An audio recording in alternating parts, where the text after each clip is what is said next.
बात में आप सभी का स्वागत है। मैं हूं आपके साथ यशु शुक्ला और बात कर रहे हैं सिस्टम पर नौनिहाल भारी।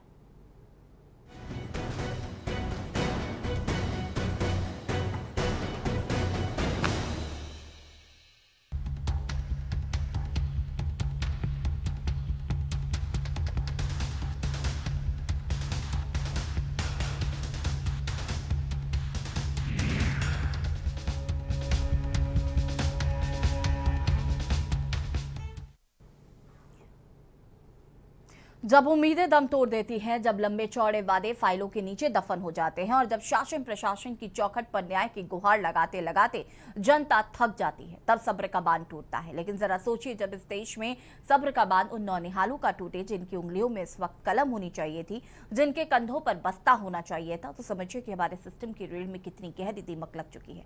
उत्तर प्रदेश के हमीरपुर से आई तस्वीरें सिर्फ एक गांव की बदहाल सड़क का दर्द भर नहीं है। ये तस्वीरें उस प्रशासनिक संवेदनहीनता पर एक करारा तमाचा है जो लोकतंत्र की बुनियादी व्यवस्था को खोखला कर रही है। चांदपुर गांव के दर्जनों स्कूली बच्चे हाथों में देश का राष्ट्रीय ध्वज तिरंगा लेकर सीधा कलेक्ट्रेट में जिलाधिकारी यानी डीएम कार्यालय के निजी प्रवेश द्वार तक जा पहुंचे। अचानक हुए इस प्रदर्शन से पूरे कलेक्ट्रेट परिसर में हड़कंप मच गया। स्थिति ये बन गई कि पुलिस को कार्यालय के दरवाजे बंद करने पड़े। मासूम बच्चों को बाहर खदेड़ने के लिए पूरे कलेक्ट्रेट को छावनी में तब्दील करना पड़ा। सवाल ये नहीं है कि बच्चे कलेक्ट्रेट के अंदर क्यों घुसे, असली सवाल ये है कि आखिर बच्चों को स्कूल का रास्ता छोड़कर कलेक्ट्रेट का रास्ता क्यों चुनना पड़ा। हमीरपुर से सटे चांदपुर गांव के लोग सालों से एक अदद पक्की सड़क के लिए तरस रहे हैं। बारिश का मौसम आते ही गांव का संपर्क टूट जाता है। बच्चे सुबह सुबह स्कूल के लिए निकलते हैं तो उन्हें गड्ढों, कीचड़ और हादसों के बीच से होकर गुजरना पड़ता है। कई बार शिकायतें की गई, कई बार जनप्रतिनिधियों से गुहार लगाई गई, कई बार कलेक्ट्रेट में कागज जमा किए गए। अफसरों ने आश्वासन के बड़े बड़े पुल बांध दिए, लेकिन जमीन पर सिर्फ सन्नाटा और कागजी वादे ही मिले।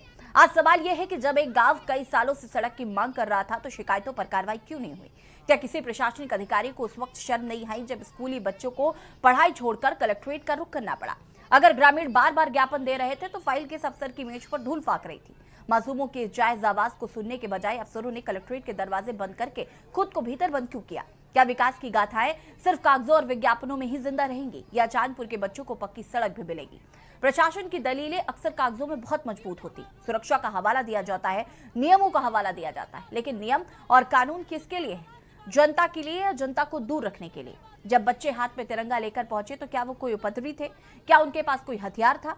उनके पास सिर्फ उनका हक मांगने की हिम्मत थी और हाथों में तिरंगा था। लेकिन हमारी पुलिस और प्रशासन का त्वरित एक्शन, कार्रवाई सड़क बनाने पर नहीं हुई, कार्रवाई डीएम साहब के दफ्तर का दरवाजा बंद करने पर हुई। सुरक्षा इतनी सख्त कर दी गई मानो कोई बड़ा हमला होने वाला हो। अफसरों ने खुद को कमरों में बंद कर लिया और बाहर वो मासूम खड़े रहे जो सिर्फ इतना पूछ रहे थे कि हमारी सड़क कब बनेगी। ये कोई पहला मामला नहीं है। उत्तर प्रदेश के कई हिस्सों में ऐसी खबरें अक्सर आती हैं जहां आज भी बुनियादी सुविधाओं के लिए संघर्ष जारी है। एक तरफ हम डिजिटल इंडिया, स्मार्ट सिटी और एक्सप्रेसवे की बातें करते हैं, दूसरी तरफ हमारे ही देश का भविष्य, ये छोटे छोटे बच्चे कीचड़ से भरे रास्तों से गिरते पड़ते स्कूल जाने को मजबूर है। अगर एक पक्की सड़क बनने में सालों साल लग जाए तो ये उस जिले के पूरे प्रशासनिक अमले की कार्यशैली पर सवाल या निशान लगाता है। क्या जिलाधिकारी को ये नहीं पता था कि उनके अपने जिले का एक गांव बुनियादी रास्ते से मरहूम है? अगर पता था तो बजटीय आवंटन या निर्माण प्रक्रिया में देरी क्यों हुई? आज चांदपुर के बच्चों ने कलेक्ट्रेट में घुसकर जो संदेश दिया है उसे अफसरशाही को बहुत ध्यान से पढ़ना होगा। ये प्रदर्शन सिर्फ एक सड़क का नहीं है, ये उस सुस्ती के खिलाफ एक विद्रोह है जो फाइलों को आगे बढ़ने नहीं देती। बच्चों का ये कदम दिखाता है कि अब नई पीढ़ी अपने अधिकारियों के प्रति सजग है। वो अब खोखले आश्वासनों से बदलने वाली नहीं है। उम्मीद की जानी चाहिए कि दरवाजे बंद करने वाले अफसरों को अब अपनी जिम्मेदारी का एहसास होगा। दरवाजे बंद करके आप बच्चों को दफ्तर से बाहर तो निकाल सकते हैं, लेकिन उनके सवालों से भाग नहीं सकते। चर्चा आज इसी मुद्दे पर करेंगे। हमें सड़क के बारे में कुछ सूचना करनी है। कितनी बार यहाँ आ चुकी हैं? यहाँ कम से कम 2-4 बार तो आ ही चुके हैं, लेकिन यहाँ कोई सुना ही नहीं करते। बस बता देते जाओ जाओ जाओ, एक हफ्ते में काम चालू हो जाए, 15 दिन में काम चालू हो जाए, लेकिन कोई काम चालू नहीं होता। आश्वासन देके भगा दिया तो हम लोग चले जाते हैं वापस। बता देते एक हफ्ते में हो जाए, 15 दिन में हो जाए, 1 महीने में हो जाए, लेकिन काम ही चालू ही नहीं होता। क्या समस्या आ रही है आपको रोड से? हमें ये समस्या आ रही है, हमारी पूरी यूनिफॉर्म गंदी हो जाती, जूता चप्पल सब टूट जाते हैं, फेंक देते हैं, पूरे कपड़ा साइकिल पैर टूट जाते हैं कीचड़ की वजह से। आज अब शिकायत करने आई है, क्या शिकायत कर पाई आप? नहीं, अभी कोई शिकायत अब ये हमारी नहीं हुई है। क्यों, क्या समस्या हुई? हाँ, ये समस्या हो रही है, आगे सब लोग डांट रहे, कह रहे हैं अभी नहीं होगी। कीचड़ की है, बच्चे पढ़ने नहीं आ पा रहे हैं, क्या करते हैं, हम भी गिर पड़ते हैं, पैदल भी गिरते हैं। कब से ये समस्या है आपके ये साथ? समस्या बहुत दिन से, लेकिन कई रहे थे डलवाने के लिए, डलवा नहीं पा रहे हैं। आप कितनी बार शिकायत कर चुके हैं? हम कई बार शिकायत कर चुके हैं, लेकिन कोई सुनाई नहीं हो रहा है। 15 दिन की मोहलत ली, फिर भी कहा तो कोई सुनाई नहीं है। आज आप आए तो क्या हुआ? आज जब तक काम नहीं चालू होगा, जब तक यहाँ से कोई लोग नहीं जाएंगे यहाँ से। आज आपने शिकायत की? हम शिकायत कई बार कर चुके हैं। आज आप आए तो आज शिकायत करने आए तो क्या हुआ? तो अभी सुनाई नहीं है, अभी हो रहा है जो हो रहा है। और चर्चा इस मुद्दे पर करेंगे। शाली भाजपा नेत्री हमारे साथ जुड़ी हुए हैं, योगांक मिश्रा सपा नेता हमारे साथ जुड़े हुए हैं, उज्जवल पाठक कांग्रेस प्रवक्ता हमारे साथ जुड़े हुए हैं, उत्कर्ष पाठक छात्र हैं, नेहा जो यहाँ पर प्रदर्शन करी थी वो भी हमारे साथ मौजूद है। सबसे पहले तो आप सभी का बहुत बहुत स्वागत है। शुरुआत यहाँ से करते हैं। नेहा, क्या समस्या रही, किस लिए आप लोगों ने कलेक्ट्रेट का घेराव किया?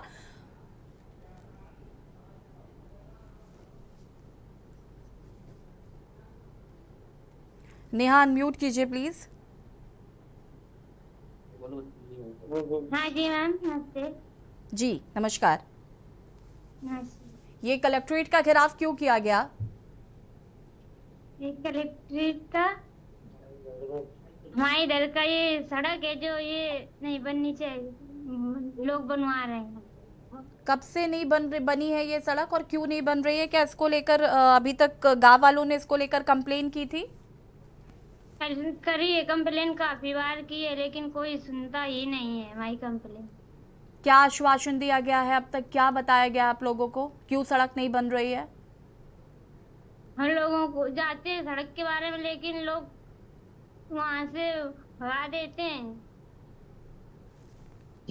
ठीक है, उत्कर्ष पाठक छात्र है हमारे साथ जुड़े हुए। उत्कर्ष, क्या समस्या है, कब से ये समस्या गाँव वालों को झेलनी पड़ रही है और प्रशासनिक आश्वासन अभी तक क्या मिला है?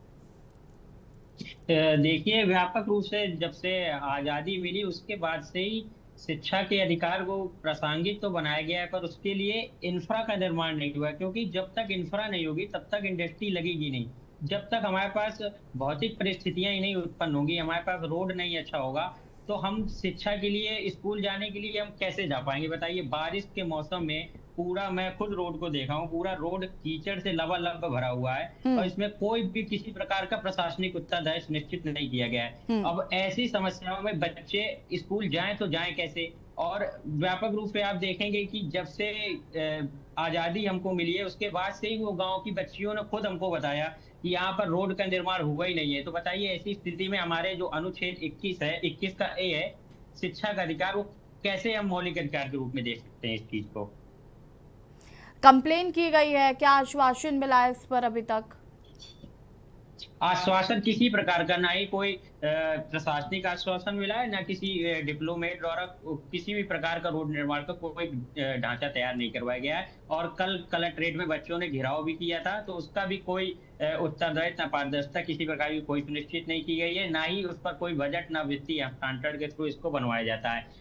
केवल नीतियां हैं, जो बजट है केवल कागजों में है, उसका जमीनी स्तर पर कोई समुचित क्रियान्वयन नहीं हो रहा है। ऐसे अगर निरंतर चलता रहा तो हमारे सामने मानव पूंजी निर्माण में व्यापक चुनौतियां देखने को मिलेंगी, जिसमें शिक्षा तो व्यापक भूमिका निभाएगी। ठीक है। शैली जी हमारे साथ जुड़े हुए हैं। शैली जी, हम आज़ादी के 75 साल पूरे कर चुके हैं।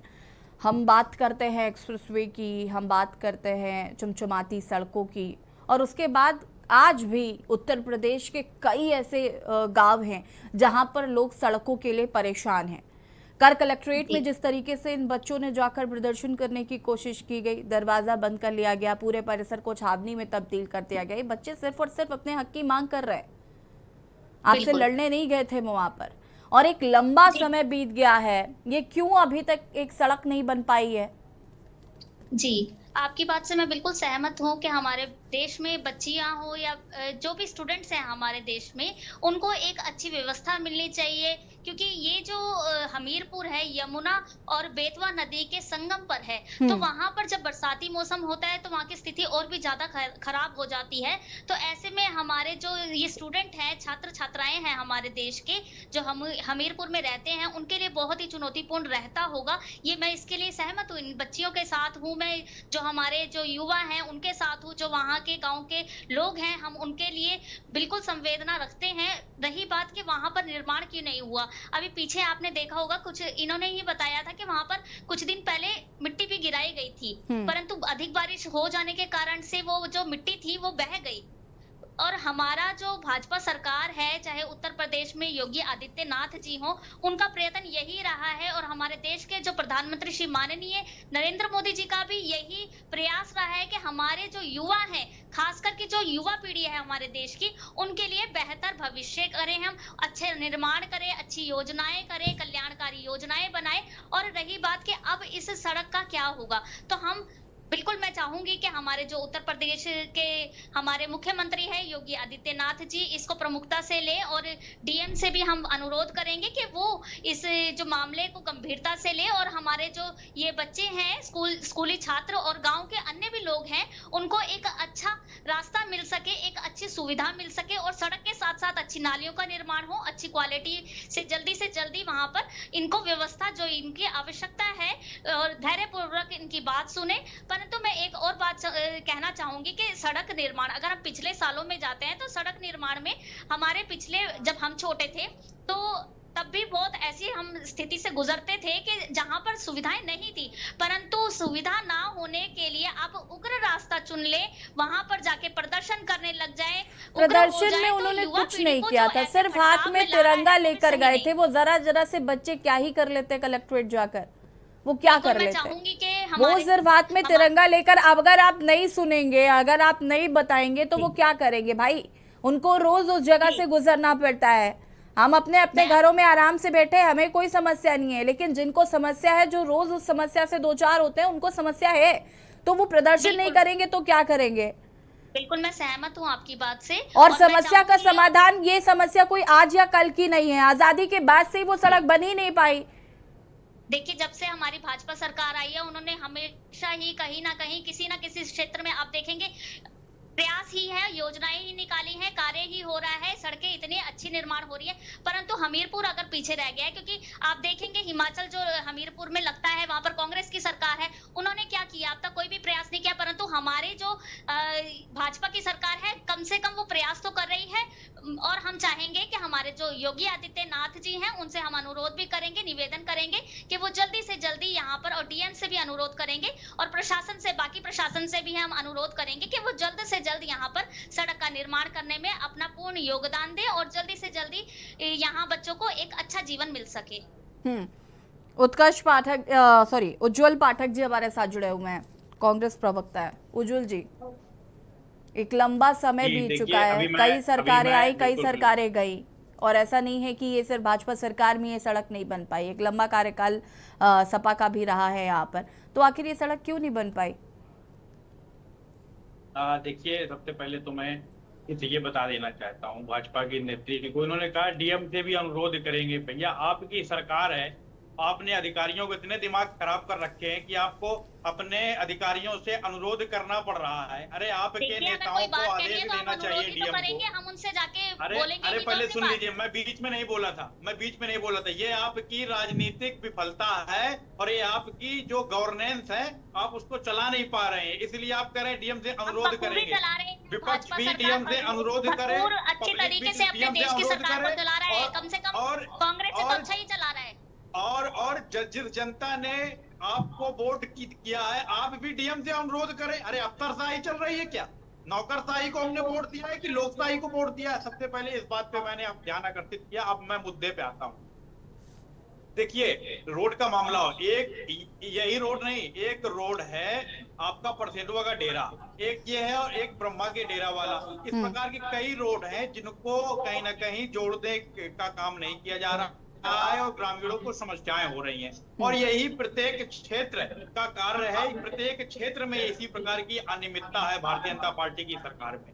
हमीरपुर में जिस प्रकार, जनता को भ्रमित, शैली जी डोंट इंटरप्ट प्लीज, शैली जी नहीं, आप मेरी बात आप देख लीजिए। ये हमीरपुर के प्रशासन, हमीरपुर के जनप्रतिनिधियों और हमीरपुर के जो भी सांसद, विधायक हैं, जिलाधिकारी हैं या भारतीय जनता पार्टी संगठन के लोग हैं, उनके लिए बहुत ही शर्मनाक बात है कि छोटे छोटे बच्चे जिनको जेन अल्फा कहा जा रहा है, वो डीएम कार्यालय में घुस गए, डीएम कार्यालय में घुस करके अपने अधिकार की मांग कर रहे हैं कि भैया हमारा शिक्षा का अधिकार है, हमको आप अच्छे स्कूल नहीं दे रहे हैं, अच्छी सुविधाएं नहीं दे रहे हैं। और मुझे इन लगता सबके है ना अलावा उज्जवल जी को सब घर से बाहर निकलने की आवश्यकता शैली है, जी तो को वो म्यूट कर देखेंगे दीजिए। कि दिल्ली मुंबई शैली जी नहीं मानेंगी। शैली जी प्लीज।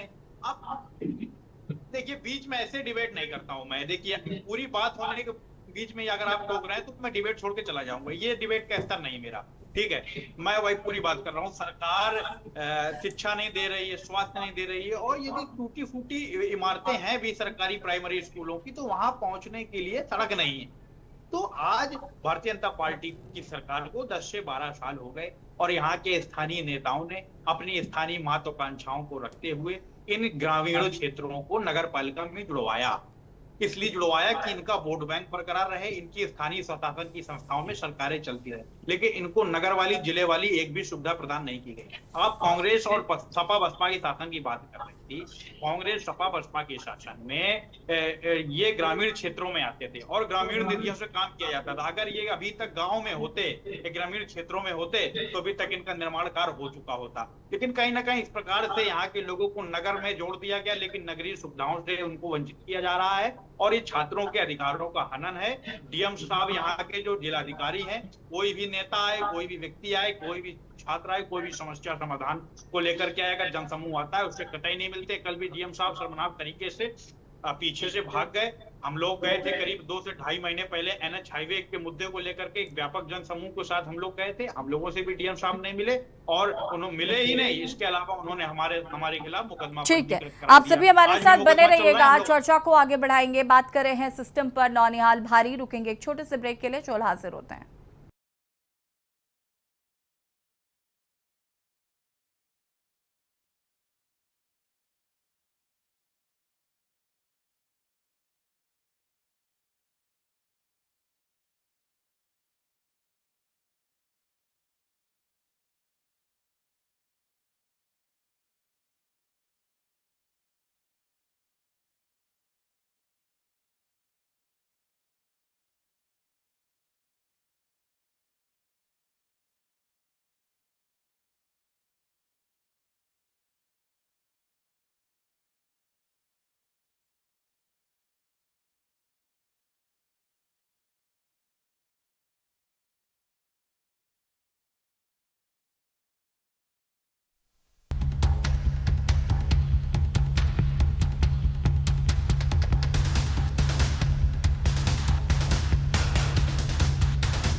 ब्रेक के बाद एक बार फिर से आप सभी का स्वागत है और बात कर रहे हैं सिस्टम पर नौनिहाल भारी। चर्चा इसी मुद्दे पर कर रहे हैं। हमारे साथ योगांक मिश्रा जी, सपा नेता है, जुड़े हुए हैं। योगांक जी, क्या कुछ कहना है इस पूरे प्रकरण पर? मेरी आवाज क्लियर आ रही है आपके पास? जी देखिए, अभी भाजपा की जो हमारी प्रवक्ता हमारी बहन बोल रही थी, मैं इनसे निवेदन करूंगा कि देखिए बीच में ना है बोले, पहले हमारी बात दे, आपको जवाब, फिर आप अपना जवाब दीजिएगा, अपना पक्ष रखिएगा। ये जो चंदपुरवा, चंदूपुर, ब्रह्मा का डेरा और ये सिकरोड़ी होते हुए जो मनकी वाला रोड जाता है, ये आज से नहीं बहुत पहले से खराब है। मैं आपकी बात से यसी जी कि आपने कहा कि समाजवादी पार्टी की सरकार रही, उस समय काम क्यों नहीं हुआ? क्योंकि आपको जानकारी दे दूं, ये बाढ़ प्रभावित क्षेत्र है, इस पे बाढ़ आती है, रोड पे आती है, और ये वन विभाग का अंडर में रोड आता है, जो रोड ये 1600 मीटर का रह गया है बनने के लिए। 3 किलोमीटर का ये रास्ता है और करीब 1 किलोमीटर रास्ता वन विभाग में आता है। जी जी। तो वन विभाग ने एनओसी दी, लेकिन ये रोड क्यों नहीं बनी? इसका सीधा सा कारण ये है कि यहाँ पे जो निषाद बिरादरी रहती है, निषाद बिरादरी ने यहाँ पे भारतीय जनता पार्टी को बहुत सारे जनप्रतिनिधि दिए हैं। आज भी निषाद समाज के 6 व्यक्ति हमीरपुर में भारतीय जनता पार्टी में पदाधिकारी हैं। साध्वी निरंजन ज्योति जी हैं, राज्यसभा बाबूराम निषाद जी सांसद जी हैं, माननीय सांसद हैं, रामकेश निषाद जी प्रभारी मंत्री हैं, कुलदीप निषाद जी चेयरमैन हैं, शकुंतला निषाद जी भाजपा की जिलाध्यक्ष हैं और लाला राम निषाद जी मौदाहा से ब्लॉक प्रमुख हैं। ये 6 निषाद भारतीय जनता पार्टी में, और इन्हीं के समाज के लोग इन डेरों में रह रहे हैं। इनकी रोड बनने के लिए अभी डीएम साहब ने कल जो बताया है कि मैं अभी अपने मन से तो नहीं, उन्होंने बाद में अपना पत्रकारों को जो भी जवाब दिया है कि इसके लिए अपने कार्य योजना बना के वहां मट्टी डलवा दी थी जी रोड बनवाने के लिए। वो जगह ऐसी है कि वहां से पानी नहीं निकल सकता। आपने मट्टी डलवा दी, पानी होने के बाद उसकी और भी दुर्गत हो गई है रोड की। उस रोड में कोई निकल ही नहीं सकता है। आप भी बताइए कि कोई रोड पहले से कीचड़ हो, उसमें आप मट्टी डाल दें और फिर ऊपर से बरसात का मौसम पानी बरस जाएगा, जब पानी की कहीं निकासी नहीं है तो दलदल बन ही जाएगा। वो छात्रों की मांग बिल्कुल जायज है और इन्होंने बताया है कि हमने 81 लाख रुपए की कार्य योजना बना के भेजी है पीडब्ल्यूडी ने आवंटन के लिए।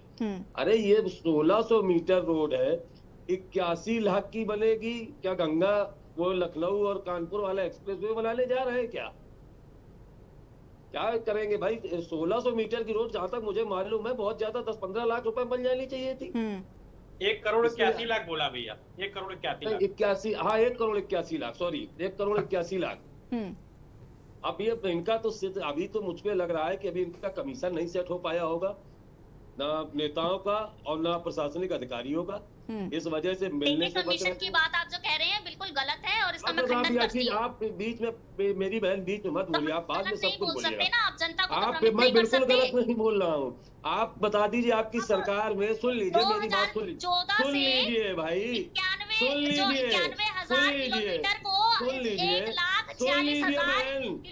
हमीरपुर आइए, जो हमारे देश के आपको मैं बता दूं कि एक्सप्रेस वे में सरकार में कमीशनबाजी होती है।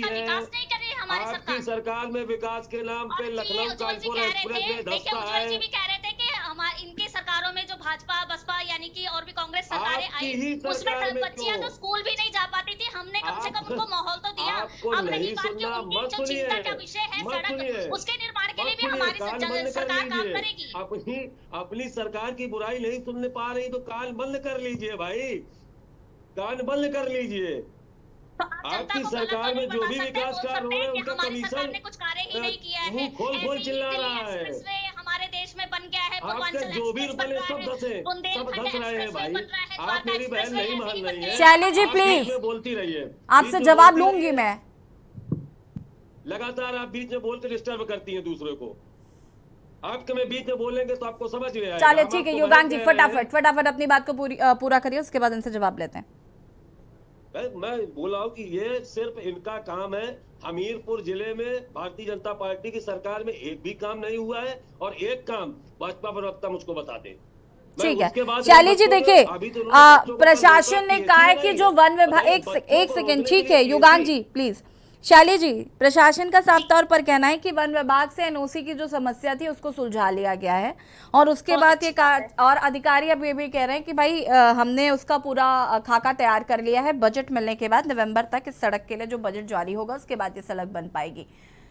लेकिन एक लंबा समय लगा है, लोग प्रदर्शन करने को मजबूर हैं, उसके बाद इस पर काम किया जा रहा है। और उत्तर प्रदेश के, ये सिर्फ हमीरपुर की कहानी नहीं है, मैं आपको बार बार बता रही हूँ, उत्तर प्रदेश के अलग अलग जिलों से आए दिन ये खबरें आती हैं कि जो दूरस्थ ग्रामीण क्षेत्र हैं वहां पर अभी भी लोगों को सड़क, बिजली, पानी के लिए परेशान होना पड़ रहा है। मूलभूत सुविधाओं से वो आज भी वंचित हैं। आप कितने भी दावे कर लीजिए, आप कितना भी कह दीजिए कि हमने व्यवस्थाओं को बहुत बेहतर किया है, लेकिन आज भी कई ग्रामीण क्षेत्र ऐसे हैं जिन्होंने बिजली देखी नहीं है। जी यशी शुक्ला जी, मैं देखिए आपसे कहूंगी कि जो बच्चियों की समस्याएं हैं, छात्र छात्राओं की ग्रामीण जो हमारे वहां पर रहते हैं हमीरपुर में, उनकी समस्या है। और बाढ़, आपको भी पता है कि वहां पर बाढ़ आती है और बारिश में ऐसी स्थिति खराब हो भी जाती है। परंतु हमारी भाजपा सरकार ने आप पिछले 12 साल की सरकार में आप देखिए, जो अगर आप जो इतने 75 सालों में गिनवा रहे हैं उसमें देखिए सरकारों ने कितना काम किया और हमारी भाजपा सरकार ने कितना काम किया है। राजमार्ग हो या एक्सप्रेस वे हो, नहीं इतना समय नहीं है मेरे पास। शैली जी देखिए, बहुत सीधी सीधी साफ स्पष्ट बात है कि आपने मिट्टी डलवा दी, उसको और दलदल बना दिया, लोगों को समस्याएं हो रही है। हालांकि जो डीएम साहब है वो कह रहे हैं कि उस मिट्टी को हटाया जाएगा। हम पूर्ण तरीके से तैयार चलिए, हैं। ये और सड़क देखिए, कब बनती है NOC देखना आपने होगा। बताया कि NOC वक्त की चूंकि किस कमी है, आप सभी का शुक्रिया चर्चा में शामिल होने के लिए। और बात कर रहे हैं जिस तरीके से कल हमीरपुर में नौनिहालों ने जाकर प्रदर्शन किया था, सड़क को लेकर ये प्रदर्शन किया गया था। आजादी के बाद से सड़क मुहैया नहीं हो पाई है ग्रामीणों को, कई बार ज्ञापन दिया गया, हालांकि सिर्फ आश्वासन ही मिला है। लेकिन एक बार फिर से डीएम साहब कह रहे हैं कि जल्द ही इस सड़क का निर्माण करा दिया जाएगा। के न्यूज की खास पेशकश में फिलहाल इतना ही। देखते रहिए के न्यूज इंडिया। नमस्कार।